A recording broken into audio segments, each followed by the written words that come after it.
kadang 3 meter, 4 meter ombaknya. Saya turbulence naik pesawat aja deg-degan. Kayaknya nggak mungkin bisa jadi profesi seperti beliau-beliau ini. Selanjutnya pembicara ketiga adalah Ibu Yusida M. Palesa. Ini saya senang nih soalnya lahirnya sama tahunnya 73. Jadi Ibu Yusida ini kelihatannya masih generasi 80-an sih. Ya. Beliau sekarang adalah Head of Operation atau Senior Manager Operasi Pelayanan Terminal di Pelindo Regional 4. Sebelumnya PT Pelindo 4. Sebenarnya saya memulai karir itu sebagai seorang sekretaris direktur usaha. Jadi selama berkarir kurang lebih 25 tahun, saya itu konsentrasi di operasional hingga sekarang. Pernah suatu kesempatan diminta oleh Bapak Direktur SDM untuk jumping ke SDM Human Research. Namun Direktur Operasi tidak memberikan, katanya sayang, karirnya sudah dari operation kemudian jumping ke SDM. Padahal sebenarnya saya senang juga Ibu, belajar sesuatu hal yang baru bagi saya. Ya. Jika ditanya pengalaman suka dan duka sebenarnya begitu banyak Ibu ya, karena di operasional itu saya banyak bergaul dengan operator, dengan TKBM.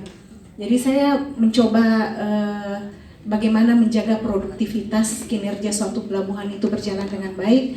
Saya sangat percaya bahwa kita touchingnya ini harus dari orang-orang bawah seperti apa. Jadi saya tidak, lingkup pergaulan saya ini bukan orang atas ya Ibu ya. Saya senang berada di belakang layar, bergaul dengan orang-orang kecil.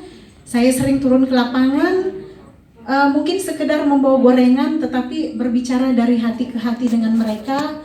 Apa sih hambatan, kemudian apa sih kekurangan-kekurangan dari perusahaan. Mungkin seperti itu yang saya lebih passion saya, bagaimana agar produktiviti pelabuhan, kemudian Pelindo itu tidak dikomplain terus-menerus Ibu. Seperti itu Bu Meme, karena saya ini, nama saya rupanya terkenal di perusahaan pelayaran. Kalau ada komplain di Biak, di Fak-Fak, terutama di Papua yang mungkin nature atau maturity aplikasinya kami masih kurang dibanding dengan pelabuhan-pelabuhan yang berada di wilayah barat, ini yang harus kami jaga dengan baik ya. Kemudian saya pernah, yang berkesan itu pernah diberi tantangan memimpin pelabuhan Parepare, pelabuhan kelas 3 yang notabene labanya itu hanya sekitar 40 juta per bulan. Nah itu pada saat ditunjuk itu saya berkata kepada direktur saya, Pak, apa sih alasan Bapak memberi kepercayaan kepada saya? Nah rupanya ada beberapa alasan Bu, mungkin itu yang menjadi motivasi buat saya. Karena mungkin selama berkarir bagi beliau itu ada kepedulian dalam bekerja, fokus, kemudian care terhadap permasalahan-permasalahan yang ada, dan mengutamakan customer satisfaction Bu. Mungkin seperti itu yang dilihat oleh pimpinan saya. Dan puji Tuhan Ibu, pada saat memimpin Pelabuhan Parepare itu saya sebenarnya pendekatan secara internal dulu, memperbaiki internal, baik itu SDM-nya seperti apa, ada yang kurang pas, saya ini kemudian melihat scanning reportingnya seperti apa yang kurang, saya mencoba memperbaiki, dan kurang lebih 3 tahun saya bisa membawa Pelabuhan Parepare hingga sekarang itu menjadi pelabuhan yang salah satu terbaik, dan saya mendapat hadiah untuk melakukan ibadah rohani, wisata rohani di Yerusalem oleh perusahaan. Itu seperti itu. Ya. Kemudian mungkin tantangan juga yang selanjutnya, saya pernah menerima proyek pembongkaran baling-baling sebanyak 30 PLTB, pembangkit listrik tenaga Bayu.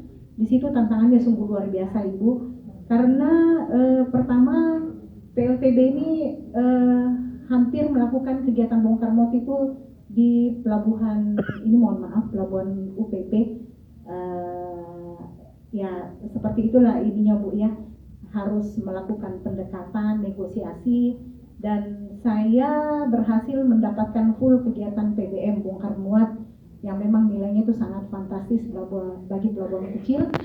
Dari bongkar muat saja kami sudah mendapat nilai kurang lebih 8M di luar dari kapal-kapal yang masuk ke Pelabuhan Parepare. Nah, kemudian mungkin sekarang Ibu yang saya dipercayakan oleh perusahaan duduk di kepala divisi terminal semenjak merger. Saya membawahi 5 departemen, yaitu pelayanan kapal.